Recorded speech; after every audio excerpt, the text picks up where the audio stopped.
Hello friends, எல்லாருக்கும் வணக்கங்க. கலாஸ் ரெசிபில இன்னைக்கு பூண்டு வெந்தய சாதம் எங்க அத்தை கிட்ட இருந்து நான் கத்துக்கிட்டேன். அது எப்படி டேஸ்டா பண்றதுன்னு இந்த வீடியோல பார்க்கலாம் வாங்க.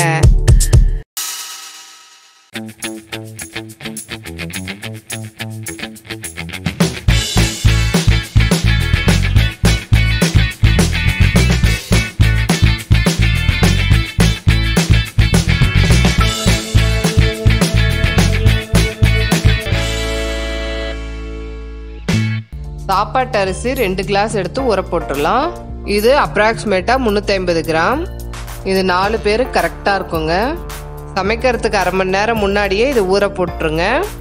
குக்கர் பேன்ல 1.5 டீஸ்பூன் நெய்யும் 2 டீஸ்பூன் கடலெண்ணெயும் சேர்த்துக்கலாம். எண்ணெய் ஹீட் ஆன உடனே 2 டீஸ்பூன் வெந்தயம் சேர்த்து நல்லா பொன்னிறமா வறுத்துக்கோங்க. வெந்தயம் பொன்னிறமா மாறின பிறகு கீரி வச்சிருக்க 4 பச்சை மிளகாவும் 2 முழு பூண்டு க்ளீன் பண்ணி கட் பண்ணி வச்சிருக்கோம், அதையும் சேர்த்து நல்லா வதக்கிக்கலாம். வெந்தயம் பொன்னிறமா மாறணுங்க. முன்னாடியே சேர்த்திங்கன்னா கசப்பு வரும். பூண்டு நல்லா வதங்கிருச்சு. இப்போ ஸ்லைஸாக கட் பண்ணி வச்சிருக்க 2 மீடியம் சைஸ் வெங்காயத்தை சேர்த்து நல்லா வதக்கிக்கோங்க. வெங்காயம் வதங்கிருச்சு. இப்போ சின்ன சின்னதாக கட் பண்ணி வச்சிருக்க 2 மீடியம் சைஸ் தக்காளியை சேர்த்து இதை வதக்கிக்கோங்க. தக்காளி பாதி வதங்கின பிறகு கொஞ்சம் கருவேப்பிலை, கொஞ்சம் கொத்தமல்லி சேர்த்து நல்லா கலந்து விட்டுக்கோங்க. நீங்கள் பிஸியாக இருக்கும்போது ஈஸியாக சீக்கிரமாகவும் பண்ணிடலாம்.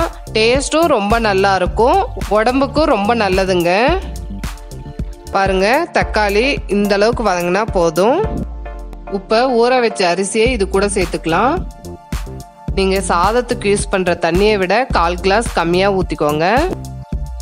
இதுக்கு தேவையான உப்பு சேர்த்து கலந்து விட்டுட்டு குக்கர் மூடி போட்டு 3 சவுண்டு விட்டு எடுத்துருங்க.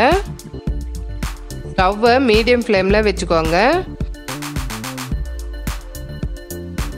3 சவுண்டு வந்துருச்சு. வாங்க எப்படி இருக்குன்னு பார்க்கலாம்.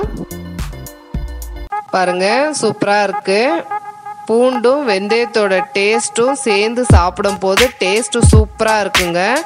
அதுவும் கெட்டி தேங்காய் சட்னியோட சாப்பிட்டு பாருங்க, அவ்வளோ நல்லா இருக்கும். பசங்களும் அவ்வளோ விரும்பி சாப்பிடுவாங்க.